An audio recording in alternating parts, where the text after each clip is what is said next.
तो मैं आज अगेन इसका सुप्रीम की न्यू एपिसोड को एक्सप्लेन करने जा रहा हूँ। एपिसोड स्टार्ट होता है, हम देखते हैं मिस विंग को। अब उसकी नींद खुल चुकी होती है और वो होश में आ चुकी होती है, जिसे देखकर रॉक्सी बहुत ज़्यादा खुश होती है और बोलती है कि मास्टर आखिरकार आप उठ चुकी हो। जिसके बाद मिस विंग बोलती है कि आखिरकार मैं ये कहाँ पर हूँ। वो जिसके बाद बोलती है कि आखिरकार मुझे इस स्पेस टावर के अंदर कौन लेके आया है। जिसके बाद रॉक्सी उसे बताने लगती है कि सीनियर ब्रदर टेंगू आपको यहाँ पर लेके आए। इसके बाद वो बताती है कि वो जाने से पहले मुझे ये भी बताए थे कि आप यहाँ पर अब रिलैक्स कर लो और मेरिटोरियस लाइनअप को अब टेंगू संभाल लेगा। जिसके बाद रॉक्सी खड़ी होती है और वहां से जाने लगती है और बोलती है कि इस टाइम स्पेस टावर के अंदर सिर्फ एक ही आदमी प्रैक्टिस कर सकता है, इसलिए मैं यहाँ से जा रही हूँ और 107वें फ्लोर पर जाके अब प्रैक्टिस करूंगी। जिसके बाद वो बोलती है कि मास्टर मैं यहाँ से जा रही हूँ, मैं उम्मीद करती हूँ कि आप जल्दी ही ब्रेक थ्रू कर लोगे। जिसके बाद ये चीज बोल के वहां से जाने लगती है। तभी हम देखते हैं मिस बिंग को। वो रॉक्सी को देखकर थोड़े अजीब महसूस कर रही होती है और रॉक्सी भी मिस बिंग को देख रही होती है। जिसके बाद मिस बिंग बोल रही होती है कि रॉक्सी तुम्हें अगर कोई प्रॉब्लम है या तुम किसी चीज से हेजिटेट कर रही हो तो मुझे डायरेक्ट बता सकती हो। जिसके बाद रॉक्सी बताने लगती है कि मास्टर अभी के टाइम पर मेरिटोरियस लाइनअप को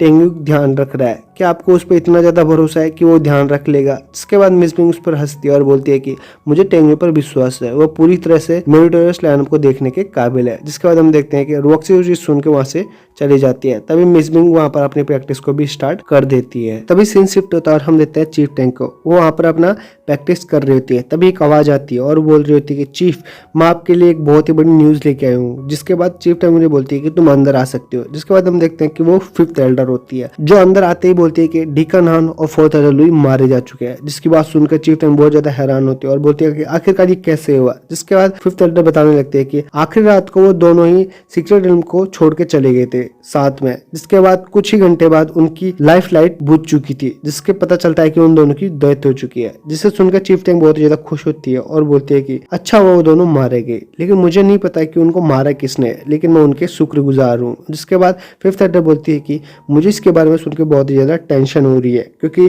चीफ गोंगसुंग अब इसके ब्लेम हम पर किसी भी डाल सकते हैं। जिसके बाद बोलती है क्योंकि वो दोनों आखिरकार चीफ गोंगसुंग के डायरेक्ट डिसाइपल जो थे। जिसके बाद चीफ टैंग से बोलते हैं कि तुम इसके बारे में चिंता मत करो, ये सब कुछ मैं देख लूंगी। जिसके बाद हम देखते हैं एकदम से चीफ गोंगसुंग की आवाज आती है और वो बोलता है कि चीफ टैंग जल्दी से तुम मेरे पास आओ, मुझे तुमसे कुछ बात करनी है। जिसके बाद चीफ टैंग बोलती है कि इस बुढ़े इंसान से तो कोई बात छुपती ही नहीं, आखिरकार इसको कैसे पता चल गया। जिसके बाद ना चाहते हुए भी वो दोनों वहां से चले जाते हैं। तभी हम देखते हैं कि चीफ टैंग और फिफ्थ एल्डर चीफ गोंगसुंग के सामने ग्रीड कर रहे होते हैं, जहां पर चीफ गोंगसुंग बोल रहे होते हैं कि मुझे नहीं पता कि उन दोनों का मर्डर कौन था, लेकिन तुम जल्दी से जल्दी कैसे न कैसे करके मुझे उन मर्डरों के बारे में पता लगवाओ। जिसके बाद वो बोलता है कि अगर तुमने ऐसा नहीं किया तो तुम चीफ बनने के बिल्कुल लायक नहीं होगी, तुम्हें चीफ से हटा दिया जाएगा। जिसके बाद चीफ टैंग बोल रहे थे कि मास्टर आप जैसा बोलोगे मैं वैसा करूंगी। जिसके बाद चीफ गोंगसुंग बोल रहा होता है कि मुझे नहीं पता, इमोर्टल सेक्ट्स और इनर सेक्ट के डेनमार्क के जितने भी डिसाइपल्स है, जितने भी लोग हैं, उन सबको ये मैसेज दे दो, जो भी उस मर्डर के बारे में मुझे कोई भी क्लू देगा या मुझे उसका पता देगा तो मैं उसको एक बहुत ही बड़ा रिवॉर्ड दूंगा। जिसके ये सब चीज बोलने के बाद वहां से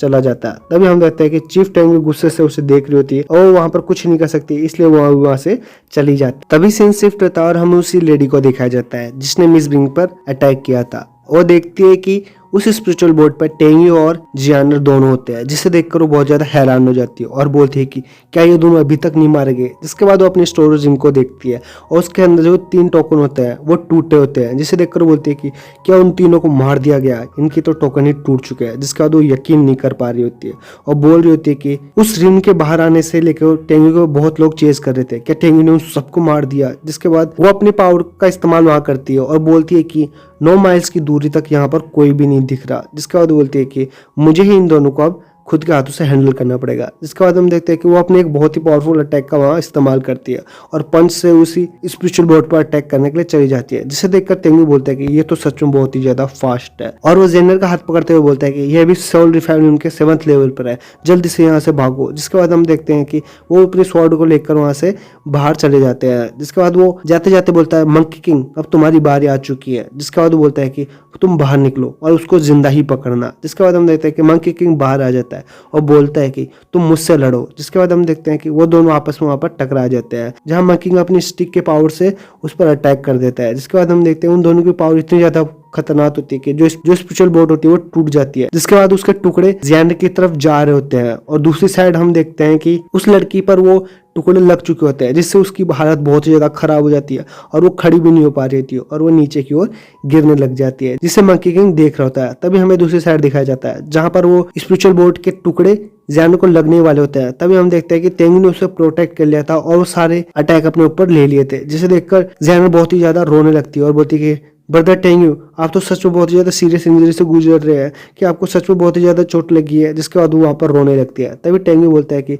तुम आखिरकार रो क्यों रही हो, तुम एक मजबूत इंसान हो। जिसके बाद वो बोलने लगता है कि बस ये छोटे मोटे घाव है जो कि मेरी स्किन के ऊपर लग चुके हैं। जिसके बाद हम देखते हैं वो अपने पावर का इस्तेमाल करता है और उन घावों को थोड़ा थोड़ा ठीक करने लग जाता है। जिसके बाद हम देखते हैं कि जैन अभी भी वहां पर नहीं मान रही होती और वो अभी भी रो रही होती है और बोल रही थी क्या कि आप सच में बिल्कुल ठीक है। जिसके बाद टेंगू से संभालता है और बोलता है कि नहीं, मुझे कोई प्रॉब्लम नहीं है। जिसके बाद बोलता है कि पहले उसके पास चलते हैं जिसने मिस बिंग पर अटैक किया था। जिसके बाद हम देखते हैं कि वो दोनों वहां से जाने लगते हैं। तभी हम देखते हैं ओल्ड मंकी किंग को जो कि उसके पास जाने लगता है और बोलता है कि मैंने अपने अभी 10% पावर का भी इस्तेमाल ढंग से नहीं किया।